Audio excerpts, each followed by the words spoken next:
May banat ang kampo ni dating Pangulong Rodrigo Duterte laban sa dalawang aktivistang abogado na umunoy nagpapakalat ng maling impormasyon kaugnay sa isinasagawang proseso sa International Criminal Court. Mula sa The Hague, Netherlands, narito si Anton Cero para sa balita.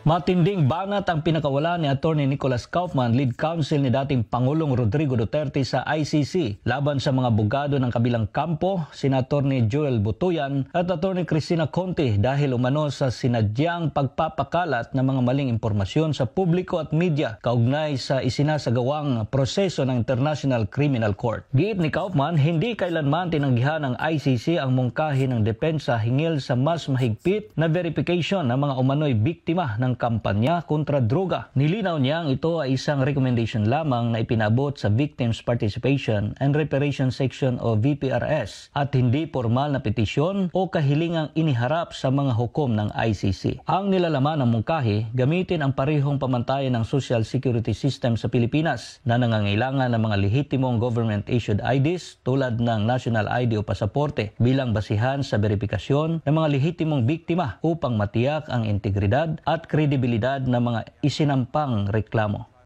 This whole thing about the judges rejecting my proposal, that never happened. All that happened was that there were two activist victims representatives by the names of Joel Butuyan and Cristina Conti who made all sorts of assertions in the press that I had asked to restrict victims' participation in the process by limiting the ID documents that could be used. Mahalaga ang victims verification sa kasong hinaharap ni FPRRD dahil ito ang batayan kung ang mga reklamo ay mula sa tunay na biktima. Dito rin nakasalalay ang pagiging patas ng proseso sa ICC. Ayon kay Kaufman, sinasadya raw baluktutin ni Butuyan at Conti ang isyo upang palabasin na pinipigilan ng depensa ang partisipasyon ng mga biktima. That never happened.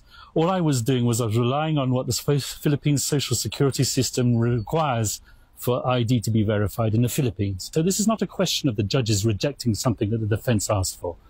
This was a response that the defense made to the VPRS, which is the internal court unit which is responsible for assessing victims' applications. That's all we did. We made observations. We didn't make a request which was rejected. That's a big lie.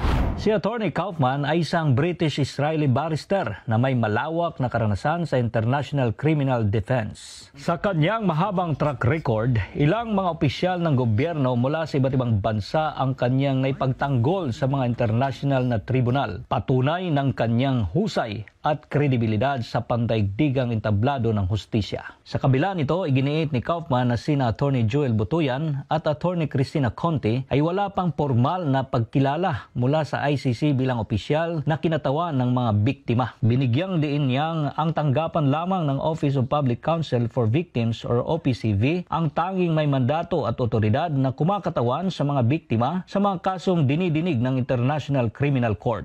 What they don't tell you is that they were not accepted at this present moment in time to be representatives of the victims, rather the OPCV, which is the unit which is dedicated to representing victims at the ICC.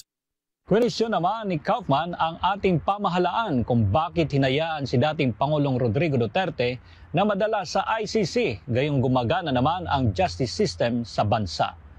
Mula dito sa The Hague, Netherlands, ito si Anton Cero, ang inyong Global Citizen Correspondent, SMNI News.